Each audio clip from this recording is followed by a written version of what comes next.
ಪ್ರಾರ್ಥನೆ ಮಾಡ್ಕೊಳ್ಳೋಣ.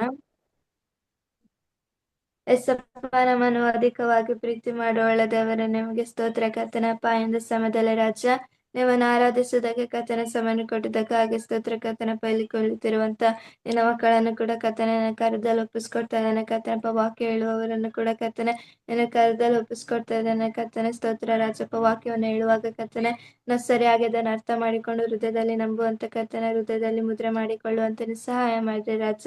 ಈ ನನ್ನ ಚಿಕ್ಕ ಪ್ರಾರ್ಥನೆಯನ್ನು ಕೇಳಿದಕ್ಕಾಗಿ ಸ್ತೋತ್ರ. ಕ್ರಿಸ್ತನಾದ ಯೇಸುವಿನ ಹೆಸರಿನಲ್ಲಿ ನಾನು ಪ್ರಾರ್ಥನೆ ತಂದೆ, amen.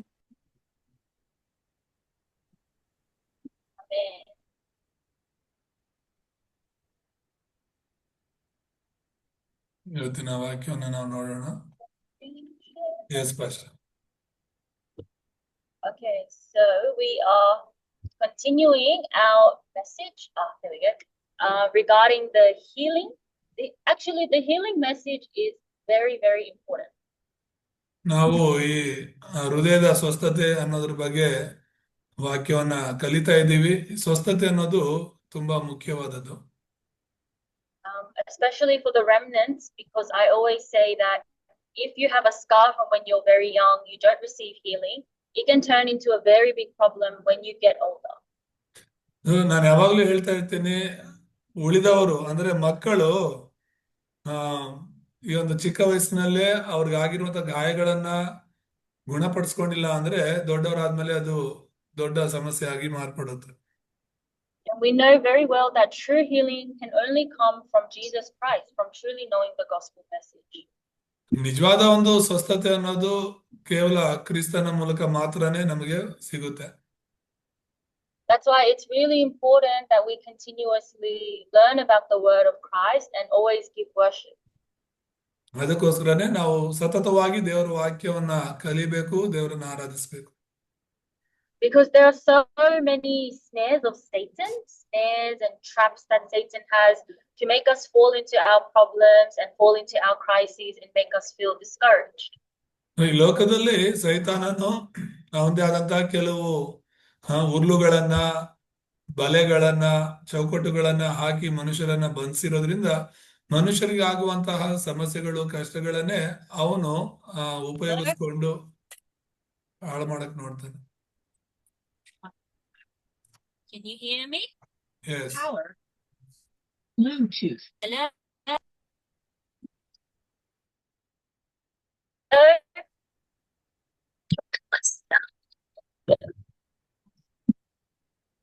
Hello.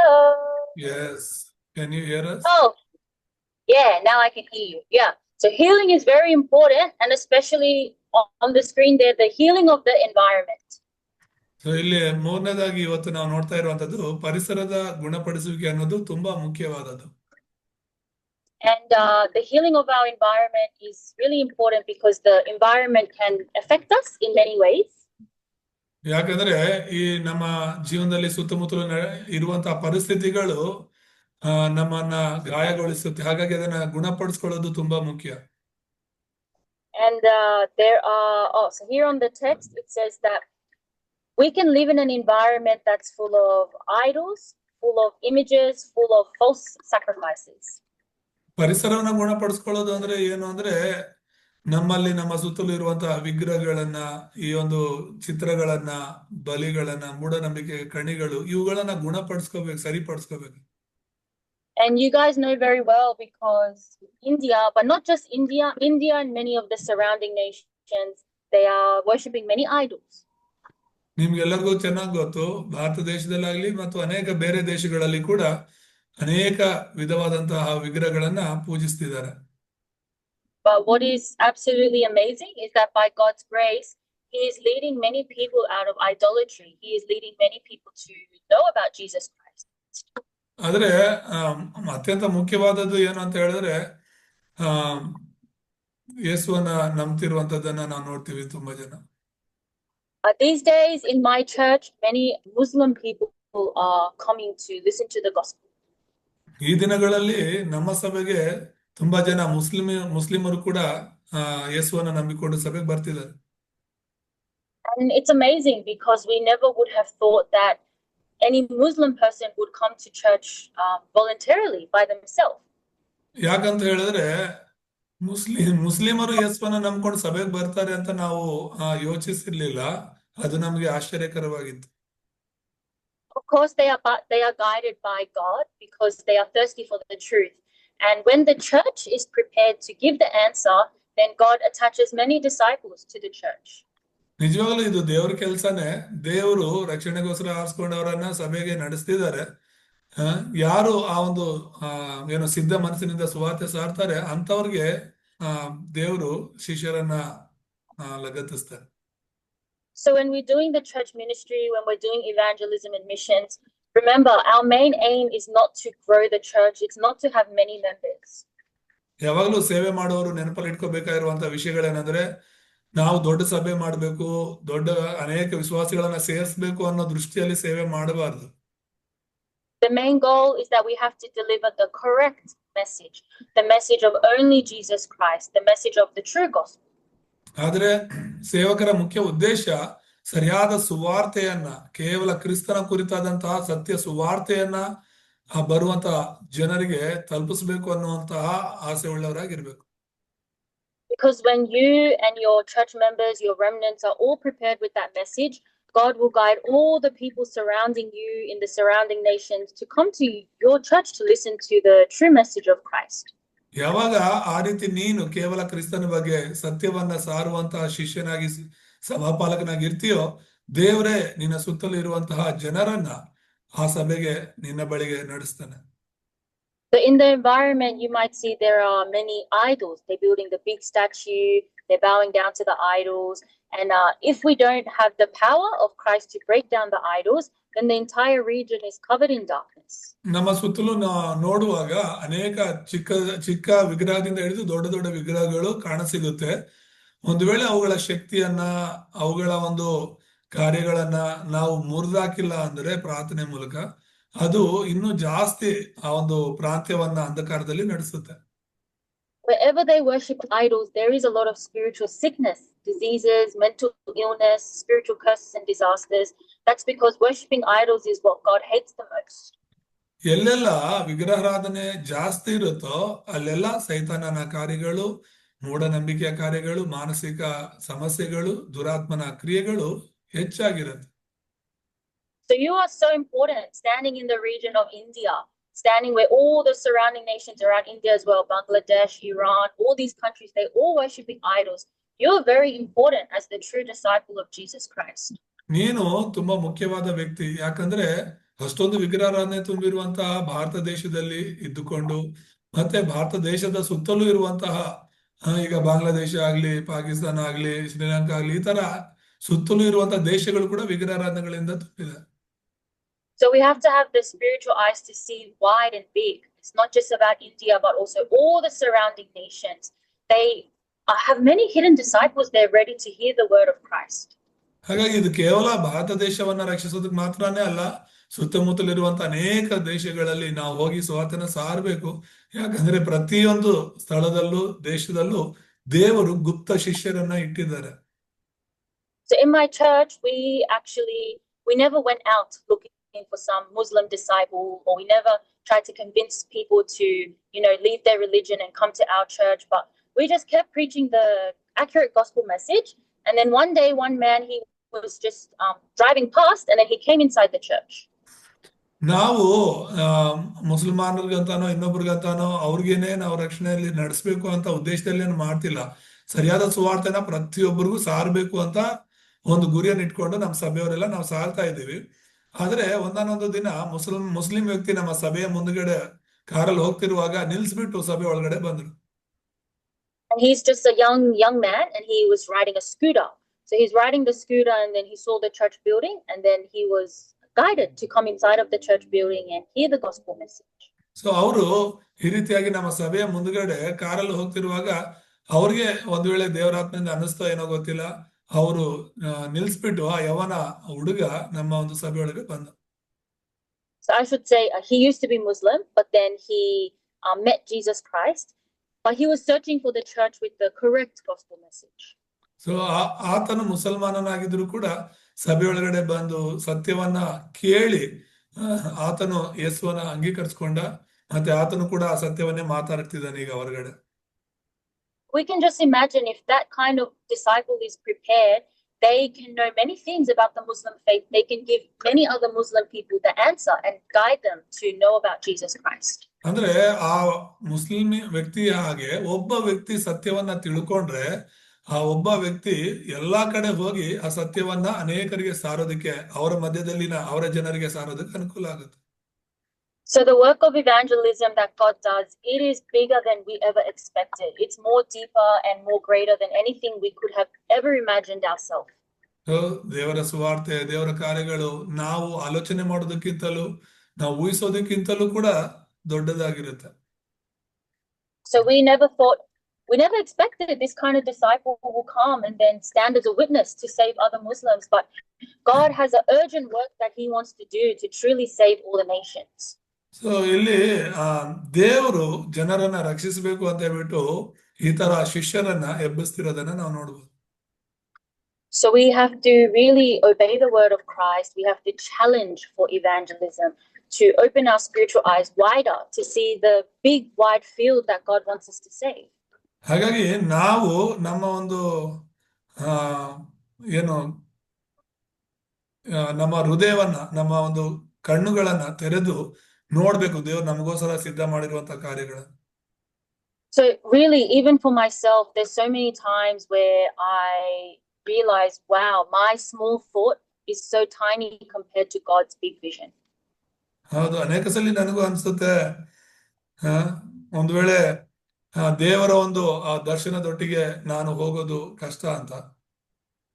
And like I said, it's because God is doing the urgent work of evangelism. He really wants to save the nations very quickly.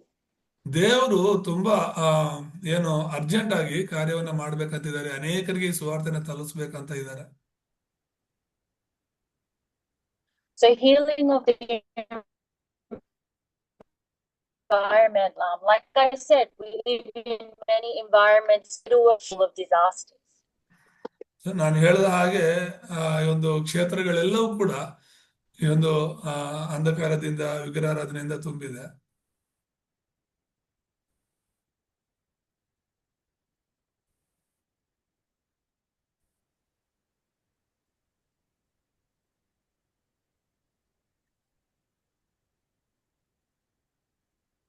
So we have to really the screen share. It's going on.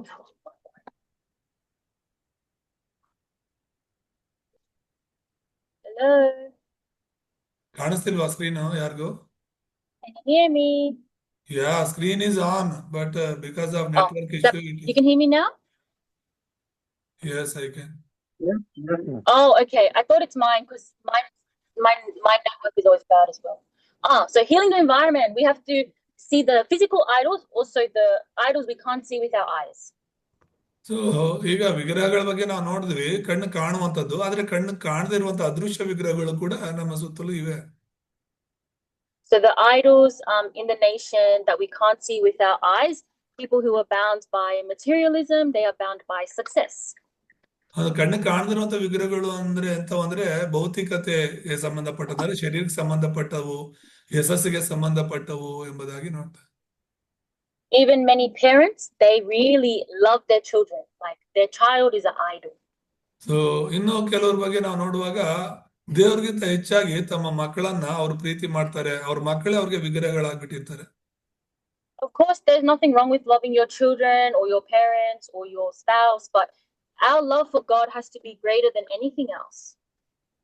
So ಇಲ್ಲಿ ನಾವು ನೋಡ್ತಿರುವಂತದ್ದು ಮಕ್ಕಳನ್ನ ಪ್ರೀತಿ ಮಾಡೋದು ತಪ್ಪು ಅಂತ ಅಲ್ಲ, ಆದ್ರೆ ಎಲ್ಲದಕ್ಕಿಂತ ಹೆಚ್ಚಾಗಿ ದೇವರಿಗಿಂತ ಹೆಚ್ಚಾಗಿ ಪ್ರೀತಿಸೋದು ತಪ್ಪು. We also have many thoughts that are outside of the gospel. So ಇಲ್ಲಿ ದೇವರ ಒಂದು ಸುವಾರ್ತೆ ಹೊರಗಡೆ ನಾವು ಹೋಗ್ಬಾರ್ದು. And the Bible verse Philippians 4:6-7. So ಇಲ್ಲಿ ನಾವು ನೋಡ್ಬೋದು ಫಿಲಿಪ್ಪರಿಗೆ 4ನೇ ಅಧ್ಯಾಯ 6-7ನೇ ವಚನ.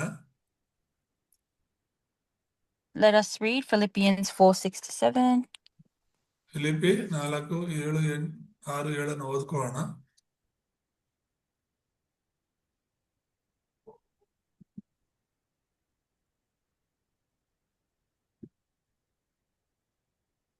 ಯಾವ ಸಂಬಂಧವಾಗಿಯೂ ಚಿಂತೆ ಮಾಡದೆ ಸರ್ವ ವಿಷಯದಲ್ಲಿ ದೇವರ ಮುಂದೆ ಕೃತಜ್ಞತಾ ಸ್ತುತಿಯನ್ನು ಪ್ರಾರ್ಥನೆ ವಿಜ್ಞಾಪನೆಗಳನ್ನು ಮಾಡುತ್ತಾ ನಿಮಗೆ ಬೇಕಾದದ್ದನ್ನು ತಿಳಿಯಪಡಿಸಿರಿ. ಆಗ ಎಲ್ಲಾ ಗ್ರಹಿಕೆಯನ್ನು ಮೀರುವ ದೇವ ಶಾಂತಿಯು ನಿಮ್ಮ ಹೃದಯಗಳನ್ನು ಯೋಚನೆಗಳನ್ನು ಕ್ರಿಸ್ತ ಯೇಸುವಿನಲ್ಲಿ ಕಾಯುವುದು. Amen. Amen. So we read this Bible verse so many times. The Bible always tells us, do not be anxious, do not be worried. So ಈ ಒಂದು ವಚನವನ್ನ ನಾವು ಅನೇಕ ಬಾರಿ ಓದಿದ್ದೇವೆ. ಈ ವಚನ ಹೇಳುವ ಹಾಗೆ ಯಾವ ಸಂಬಂಧವಾಗಿಯೂ ಚಿಂತೆ ಮಾಡದೆ ಸರ್ವ ವಿಷಯದಲ್ಲಿ ದೇವರ ಮುಂದೆ ಕೃತಜ್ಞತಾ ಸ್ತುತಿಯನ್ನ ಪ್ರಾರ್ಥನೆಯನ್ನ ವಿಜ್ಞಾಪನೆಗಳನ್ನು ಸಮರ್ಪಿಸೆಂಬುದೇ. But truly pray out to God, call out to God, and His understanding will transcend everything. ನೀನ್ ನಿಜವಾಗ್ಲೂ ದೇವರನ್ನ ಕರೆ, ದೇವರ ಹೆಸರಲ್ಲಿ ನೀನ್ ಪ್ರಾರ್ಥನೆ ಮಾಡು, ಆತನು ನಿನ್ನ ಪ್ರಾರ್ಥನೆಯನ್ನ ಕೇಳ್ತಾನೆ. So many people, they have many worries, many concerns, many things to bind them. This is all the work of Satan, all the work of darkness. ಸೈತಾನನು ಅನೇಕ ರೀತಿಯಲ್ಲಿ ನಮ್ಮನ್ನ ತಡೆ ಮಾಡೋದಕ್ಕೋ ಆಲೋಚನೆಗಳಲ್ಲಿ ಚಿಂತೆಗಳಲ್ಲಿ ಬಿಡಿಸೋದಕ್ಕೋ ಪ್ರಯತ್ನ ಮಾಡ್ತಿರ್ತಾನೆ. ಇದೆಲ್ಲ ಕತ್ತಲೆಗೆ ಸಂಬಂಧಪಟ್ಟದ್ದು. And also it says there that worries, they are Satan's channel. ಇಲ್ಲಿ ಬರೆಯಲ್ಪಟ್ಟಿರೋ ಪ್ರಕಾರ 1 ಪೇತ್ರ 5:7-8 ಬರೆಯಲ್ಪಟ್ಟಿರೋ ಪ್ರಕಾರ ಸೈತಾನನ ಮಾರ್ಗಗಳವೆ ಈ ಚಿಂತೆಗಳೆಲ್ಲ. I can tell you, if you think deep enough, you will find 10,000 things to worry about. So ಇಲ್ಲಿ ಸಾವಿರಾರು ಚಿಂತೆಗಳು ನಮ್ಮ ಮನಸ್ಸಲ್ಲಿರುತ್ತೆ ಯೋಚನೆ ಮಾಡೋದಕ್ಕೆ. Of course, everyone has problem. Everyone has financial problem, physical problems, mental problem. Everybody has a problem. ಪ್ರತಿಯೊಬ್ಬರಿಗೂ ಸಮಸ್ಯೆ ಅನ್ನೋದು ಇದ್ದೇ ಇರುತ್ತೆ. ಒಬ್ಬೊಬ್ಬರಿಗೆ ಶಾರೀರಿಕವಾದದ್ದು, ಇನ್ನೊಬ್ಬರಿಗೆ ಆತ್ಮಿಕವಾದದ್ದು, ಇನ್ನೊಬ್ಬರಿಗೆ ಮಾನಸಿಕವಾದದ್ದು. Especially young children as well, even in their young age, they can have a lot of worries. ಅಷ್ಟೇ ಅಲ್ಲದೆ ಚಿಕ್ಕ ಮಕ್ಕಳು, ಯವನ ಮಕ್ಕಳಲ್ಲಿ ಕೂಡ ಅನೇಕ ವಿಧವಾದಂತಹ ಸಮಸ್ಯೆಗಳಿರುತ್ತೆ. Children worry about their studies, they worry about their family home, especially in siblings. There's a lot of fighting or competition, or they think, oh, why does my mom love my brother or my sister more than me? ಈ ಮನೆಯಲ್ಲೂ ಕೂಡ ಚಿಕ್ಕ ಮಕ್ಕಳಲ್ಲಿ, ಯವನ ಮಕ್ಕಳಲ್ಲಿ ಎಂತ ಒಂದು ಗಾಯಗಳು, ಚಿಂತೆಗಳು ಇರುತ್ತೆ ಅಂದ್ರೆ, ಒಂದು ವೇಳೆ ಒಬ್ಬರಿಗಿಂತ ಇನ್ನೊಬ್ಬರನ್ನ ತಂದೆ ತಾಯಿ ಜಾಸ್ತಿ ಪ್ರೀತಿ ಮಾಡುವಾಗ, ಜಾಸ್ತಿ ಏನಾದ್ರೂ ಒಂದು ಕೇರ್ ತೆಗೆದುಕೊಳ್ಳುವಾಗ ಅದು ಕೂಡ ಅವರ ಹೃದಯಗಳಲ್ಲಿ ಗಾಯಗಳಾಗಿ ಮಾರ್ಪಡುತ್ತೆ.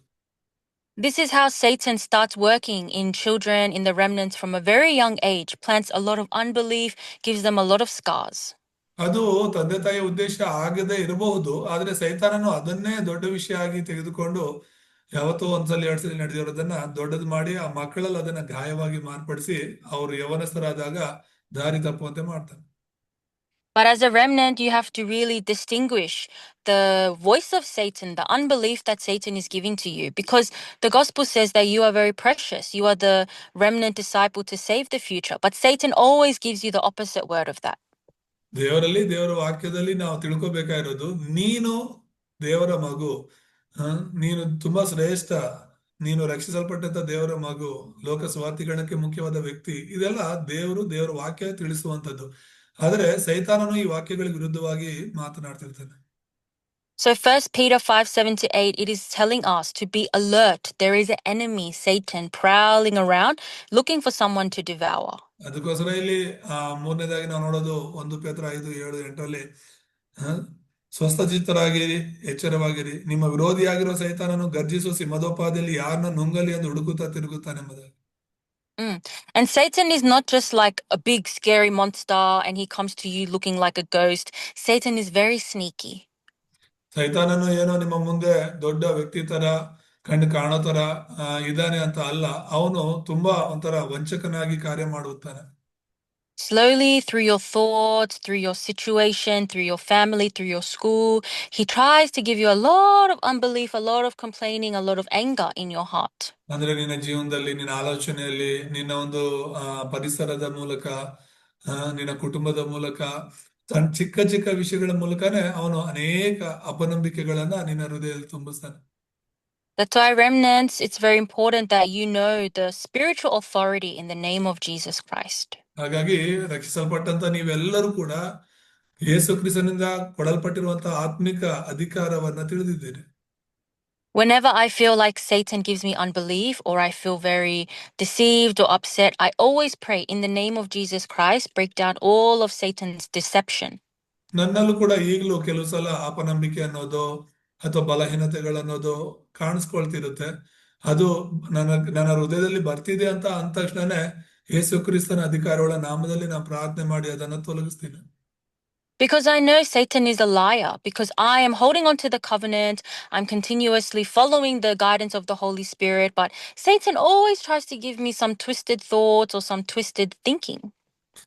ಈಗ ಯೇಸು ಕ್ರಿಸ್ತನು ಸತ್ಯ ಅಂತ ಸತ್ಯವನ್ನ ತಿಳ್ಕೊಂಡು ಸತ್ಯದ ಒಡಂಬಡಿಕೆನ ತಿಳ್ಕೊಂಡಿದ್ದೇನೆ ನಾನು. ಆದ್ರೆ ಈ ಸೈತಾನ್ ಏನ್ ಮಾಡ್ತಾನೆ ಅಂದ್ರೆ ಅವನು ಸುಳ್ಳುಗಾರನಾಗಿರೋದ್ರಿಂದ ಅನೇಕ ವಿಧವಾದಂತಹ ಸುಳ್ಳುಗಳ ಮೂಲಕ ನನ್ನನ್ನು ವಂಚಿಸೋದಕ್ಕೆ ಪ್ರಯತ್ನ ಮಾಡ್ತಿರ್ತಾನೆ. Even sometimes in our reality, in our situation, many things can look difficult. And when we look at our life, we feel like so much pity and we feel so sad. ನಮ್ಮ ಜೀವಿತವನ್ನ ನಾವು ನೋಡ್ಕೊಳ್ಳುವಾಗ, ನಮ್ಮ ಪರಿಸ್ಥಿತಿಗಳನ್ನ ನಾವು ನೋಡ್ಕೊಳ್ಳುವಾಗ ನಮ್ಮ ಮೇಲೆ ನಮಗೇನೆ ಒಂಥರ ದಯೆ ಕರುಣೆ ಹುಟ್ಟುತ್ತೆ. But the Bible says, don't look at the problem, only hold on to the covenant, only look towards God. ದೇವ್ರ ವಾಕ್ಯ ಹೇಳೋದೇನಂದ್ರೆ ನೀನು ಸಮಸ್ಯೆನ ನೋಡ್ಬೇಡ, ಮನುಷ್ಯರನ್ನ ನೋಡ್ಬೇಡ, ಕೇವಲ ದೇವ್ರನ್ನ ನೋಡು ಅಂತ ಹೇಳಿ. Because there is no problem that is a problem. Jesus Christ already solved everything on the cross. ಸಮಸ್ಯೆಯಾಗಿ ಕಾಣುವಂತ ಯಾವ ಸಮಸ್ಯೆನೂ ಇಲ್ಲ, ಯಾಕಂದ್ರೆ ಎಲ್ಲಾ ಸಮಸ್ಯೆಗಳನ್ನು ಯೇಸು ಕ್ರಿಸ್ತನು ಈಗಾಗಲೇ ಪರಿಹರಿಸಿದ್ದಾನೆ. For the Israelites, they were in the wilderness and God was guiding them, leading them to the land, but they always complained and always had resentment. ಇಸ್ರಾಯೇಲರು ಅರಣ್ಯ ಪ್ರದೇಶದಲ್ಲಿ 40 ವರ್ಷ ಇರುವಾಗ ಅವರು ಯಾವಾಗ್ಲೂ ಕೂಡ ಅಪನಂಬಿಕೆಯಿಂದ ದೇವರ ಸೇವಕರನ್ನ ಗುಣಗುಡ್ತಿದ್ರು. God gave them manna, the food, God gave them water, God gave them everything, but they always complained. They always fell into unbelief. ದೇವ್ರಿಗೆ ಅವ್ರಿಗೆ ಬೇಕಾಗಿರುವಂತ ಮನ್ನವನ್ನ ಕೊಟ್ರು, ಅವ್ರಿಗೆ ಬೇಕಿರೋ ನೀರನ್ನ ಕೊಟ್ರು, ಅವ್ರಿಗೆ ಬೇಕಿರೋ ಎಲ್ಲವನ್ನ ಒದಗಿಸ್ತಿದ್ರು, ಆದ್ರೂ ಕೂಡ ದೇವ್ರ ವಿರುದ್ಧವಾಗಿ ಗುಣಗುಡ್ತಿದ್ರು. There are many times in our life where it feels like we are walking the wilderness journey. It's very difficult, everything's so hard.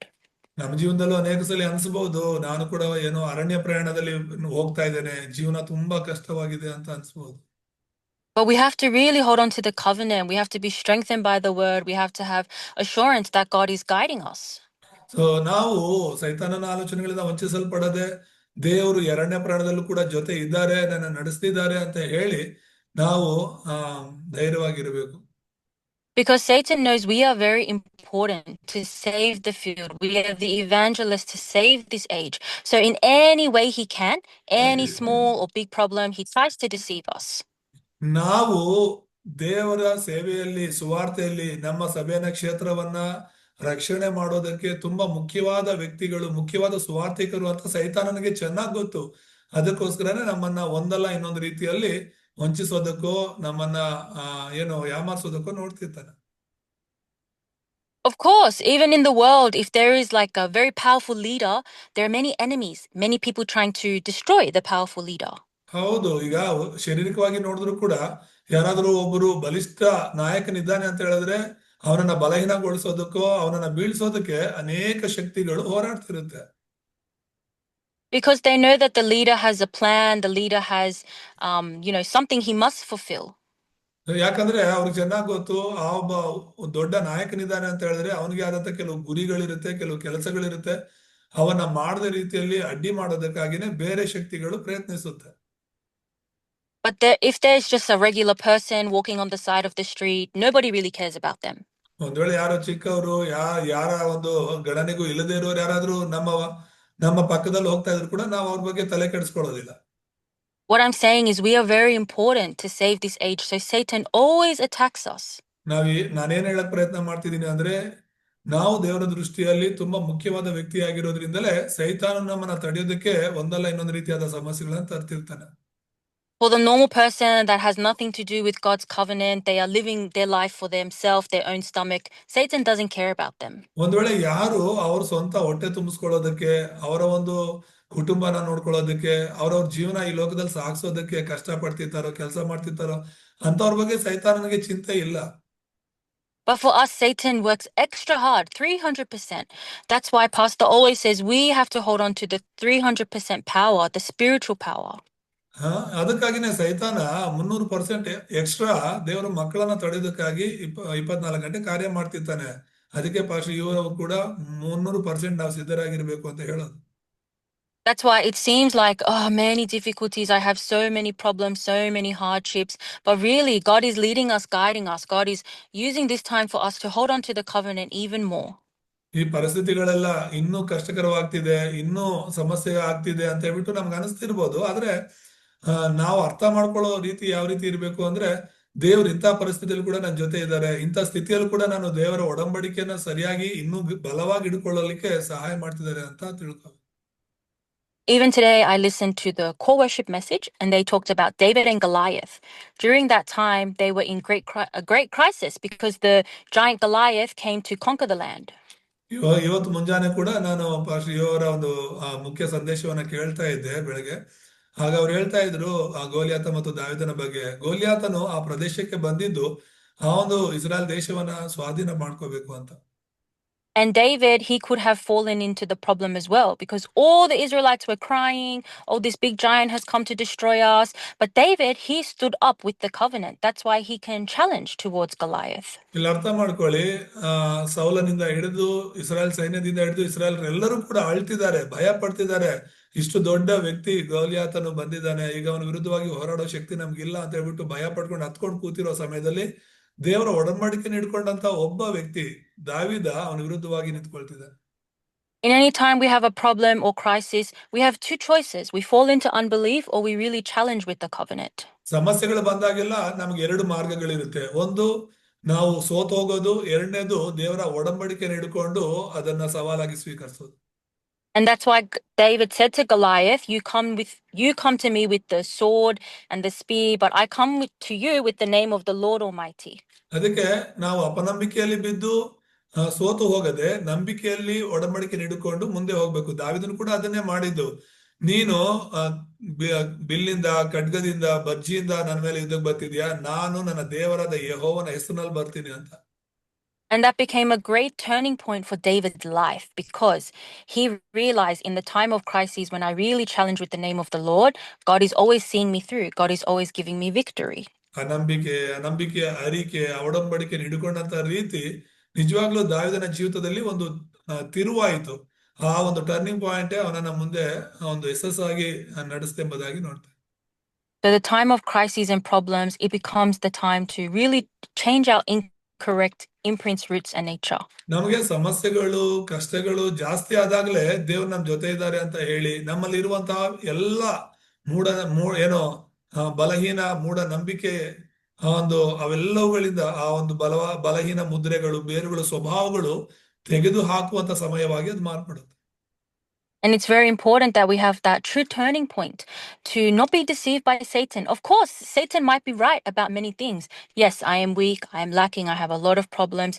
But what Satan can never take away from us is the covenantal blessing. ಕೆಲವು ಸಲ ಸೈತಾನ ಹೇಳೋದೆಲ್ಲ ನಿಜ ಇರ್ಬೋದು. ನಾವು ಬಲಹೀನರು ಇರ್ಬೋದು, ನಮ್ಗೇನು ಆಗದೆ ಇರ್ಬೋದು, ನಮ್ಗೇನು ತಿಳಿದೇ ಇರ್ಬೋದು. ಆದ್ರೆ ಅದೆಲ್ಲದಕ್ಕಿಂತ ಸೈತಾನ ತಿಳಿದೇ ಇರೋದೇನ್ ಗೊತ್ತಾ? ನಮ್ಮಲ್ಲಿ ದೇವ್ರಿರೋದು, ನಾವು ದೇವ್ರ ಒಡಂಬಡಿಕೆ ಹಿಡ್ಕೊಂಡಿರೋದು. Even for me, there's many times where I feel like Satan gives me a lot of words and I say, yes, Satan, that may be true. But actually, I have the Holy Spirit. I have the name of Jesus Christ. I have the covenant. So I'm not going to fall into this problem. Time up. So ಇಲ್ಲಿ ಆ ಸೈತಾನನು ಅನೇಕ ಸಲ ಅನೇಕ ರೀತಿಯಲ್ಲಿ ನನ್ನನ್ನು ವಂಚಿಸೋದಕ್ಕೆ ಪ್ರಯತ್ನ ಮಾಡ್ಬೋದು, ಬಲಹೀನರೆಂಬುದಾಗಿ ತೋರ್ಸೋದಕ್ಕೆ ಪ್ರಯತ್ನ ಮಾಡ್ಬೋದು. ಆದ್ರೆ ದೇವರ ಒಡಂಬಡಿಕೆ ನನ್ನಲ್ಲಿದೆ, ದೇವರಿದ್ದಾನೆ ಅಂತ ಹೇಳಿ ನಾನು ಅದನ್ನು ಸವಾಲಾಗಿ ಸ್ವೀಕರಿಸ್ತೇನೆ. So we need the true deep healing to get rid of our rotten, wrong nature. ಹಾಗಾಗಿ ನಮ್ಮಲ್ಲಿ ಬಲವಾಗಿ ಮುದ್ರೆ ಆಗಿರುವಂತಹ, ಬೇರ್ಬಿಟ್ಟಿರುವಂತಹ ಎಲ್ಲ ತಪ್ಪಾದ ವಿಷಯಗಳನ್ನ ತೆಗೆದು ಹಾಕುವುದಕ್ಕೆ ಒಂದು ಉತ್ತಮವಾದಂತಹ ಕ್ರಿಸ್ತನ ಸ್ವಸ್ಥತೆ ಬೇಕು. Amen. So please pray all week and then we'll finish in prayer. ಪ್ರಾರ್ಥನೆ ಮಾಡ್ಕೊಂಡು ಅದಕ್ಕಾಗಿ ವಾರ ಪ್ರಾರ್ಥನೆ ಮಾಡಿ. ಪರಿಶುದ್ಧನಾದ ದೇವರೇ, ನಿಮ್ಮ ನಾಮಕ್ಕೆ ಸ್ತೋತ್ರವಾಗಲಿ. ಇಂಥ ಸಮಯದಲ್ಲಿ ನಿಮ್ಮ ಸನ್ನಿಧಿಯಲ್ಲಿ ಬರುವಂತಹ ಕೃಪೆ ಕೊಟ್ಟದಕ್ಕಾಗಿ ಸ್ತೋತ್ರ. ಜನರತ ಎಲ್ಲ ನಿನ್ನ ಮಕ್ಕಳನ್ನ ಆಶೀರ್ವದಿಸಿ ಈ ವಾಕ್ಯದ ಮೂಲಕ ನಾವು ಸ್ವಸ್ಥರಾಗಲು, ಬಲವಾಗಿ ನಿಲ್ಲಲು ಕೃಪೆ ತೋರಿಸಿ. ಕ್ರಿಸ್ತನಾದ ಯೇಸುವಿನ ನಾಮದಲ್ಲಿ ಪ್ರಾರ್ಥಿಸ್ತೇನೆ ತಂದೆ. ಆಮೆನ್.